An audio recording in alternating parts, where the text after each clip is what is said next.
So, hello everyone, hope you all are doing good. So, today we are going to do the quick revision of Unit 4th and Unit 5th together. ठीक है जी, क्योंकि जैसे हमने पहले किया second and third unit, उसमें adolescence के characteristics थे, राइट।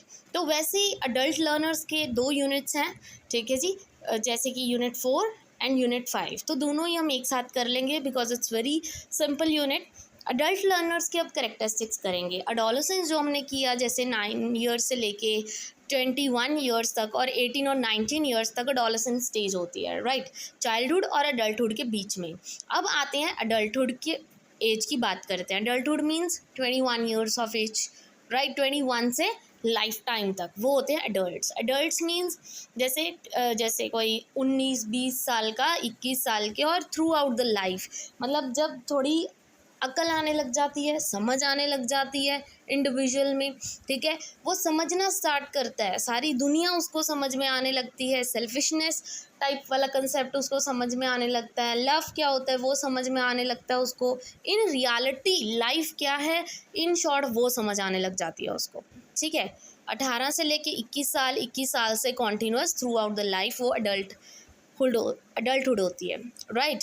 यहाँ पे जो एक इंडिविजुअल होता है वो इंडिपेंडेंट हो जाता है, मतलब खुद ही अपना कमाना स्टार्ट कर देता है, अपने काम करना स्टार्ट कर देता है। मतलब जैसे वो जब क्या था, अपने एडोलेसेंस स्टेज में था, पर्वर्टी एज में था, उसको इतनी समझ नहीं थी, वो इतना मोटिवेटेड नहीं था, ठीक है, जितना उसको होना चाहिए। बट जैसे ही वो अडल्टहुड में आता है, उसको समझ आने लगती है, उसको अपनी रिस्पॉन्सिबिलिटीज़ पता लगती हैं, ही और she get self motivated, they reach to their full growth and development, means at the time they are fully matured. उनको अपनी रिस्पॉन्सिबिलिटीज़ पता है कि मुझे ये करना है, मुझे अपनी फैमिली देखनी है आगे, मुझे अर्निंग करनी है, मुझे कुछ बनना है ज़िंदगी में, means they are fully matured, they are responsible now, ठीक है जी, वो होते हैं adult learners.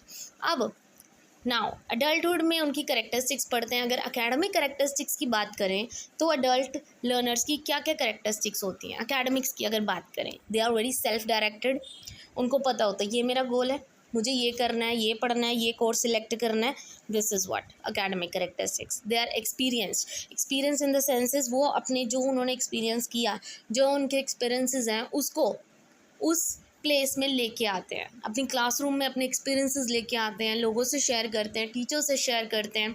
They were very goal oriented, उनको अपना गोल प्रॉपर पता है कि मेरा ये गोल है, मुझे इसको फुलफ़िल करना है जैसे तैसे। दे आर वेरी प्रैक्टिकल, बच्चों वाला बिहेवियर नहीं होता उनमें बिल्कुल भी। They are very matured at this time, ठीक है, दे आर वेरी प्रैक्टिकल, बहुत प्रैक्टिकल चलते हैं, ये बचपना ख़त्म हो जाता है बिल्कुल ही।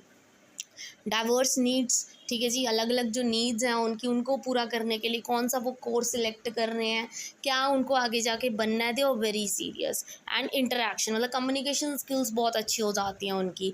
कई शाय होते हैं, ठीक है, 100 में से 1 और 2% वाले शाय होते हैं, बाकी 98% जो हैं वो उनकी कम्युनिकेशन स्किल्स बहुत बेटर हो जाती हैं when they come to their adult age, right.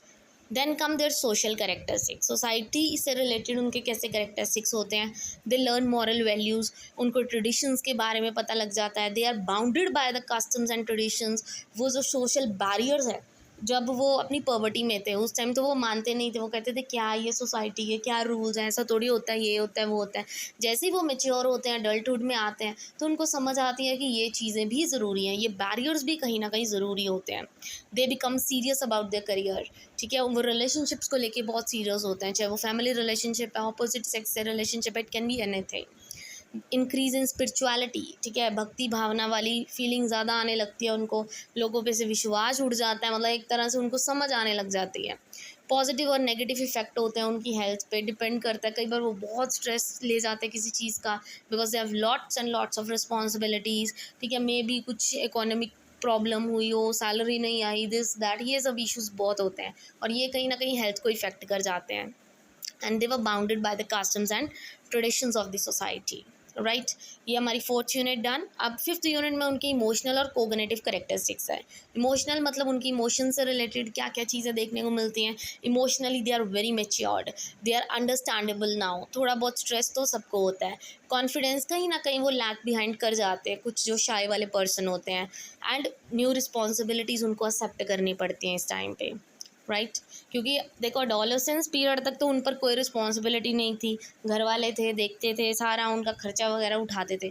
जैसे ही वो अडल्टहुड में आते हैं, घर वालों को ऐसा होता है, देयर एक्सपेक्टेशंस इंक्रीजेस, उनको ऐसा होता है कि हमारा बच्चा खुद अर्निंग करे, खुद कुछ कमाए, खुद रिस्पॉन्सिबल बने, राइट। तो जो एडल्ट्स होते हैं फिर उनमें रिस्पॉन्सिबिलिटीज़ आनी स्टार्ट हो जाती हैं, दे बिकम रिस्पॉन्सिबल। कोगनेटिव, उनकी एब्स्ट्रैक्ट थिंकिंग बहुत ज़्यादा डेवलप हो जाती है, they were always ready to learn new things, इनकी रीजनिंग स्किल्स बहुत इंप्रूव हो जाती हैं, प्रॉब्लम सॉल्विंग, क्रिटिकल थिंकिंग उनकी बहुत इंक्रीज़ हो जाती है, डेवलप हो जाती है, उनकी मेमोरी भी बहुत ज़्यादा शार्प हो जाती है। ठीक है जी, I hope this is clear. I unit 4th and 5th is clear to you. ठीक है जी, इसमें से 10 नंबर के डायरेक्ट क्वेश्चन आते हैं कि एकेडमिक कैरेक्टरिस्टिक्स बताओ अडल्ट के या अडोलेसेंस के, सोशल कैरेक्टरिस्टिक्स बताओ अडल्टहुड के या अडोलेसेंट लर्नर्स के। ये सब क्वेश्चन डायरेक्ट पूछे जाते हैं, तो कंफ्यूज नहीं होना कि अडल्ट वाले कौन से थे और अडोलेसेंस वाले कौन से थे। बस कोई भी चीज़ है अपने ऊपर लगा के देख लो, आपको सब कुछ पॉइंट समझ आ जाएंगे। ठीक है जी, so this is all about today. Hope this video is useful for you, video अच्छी लगी हो, इन्फॉर्मेटिव हो, then please don't forget to like and subscribe my channel. Thank you very much.